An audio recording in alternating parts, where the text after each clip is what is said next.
కొంపలు ముంచి మంటల్లో సలిగాగే దొంగన కొడుకులుండ్రు నమ్మించి మన గొంతు తడి బట్టతో గోసె తెలివి కల్లోళ్ళు ఉండ్రు భూమి మీద మనసులొటి పెట్టుకొని మీది కొడి మాట్లాడే ముసుగులో నటులు ఉండ్రు లేనిపోనివి ఎప్పి బట్టగా చేసేటి లేకిన కొడుకులుండ్రు లోకంలో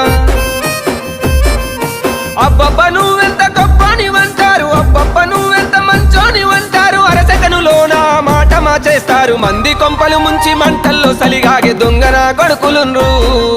నమ్మించి మన గొంతు తడి బట్టతో గోసె తెలివి కల్లోళ్ళు ఉండ్రు భూమి మీద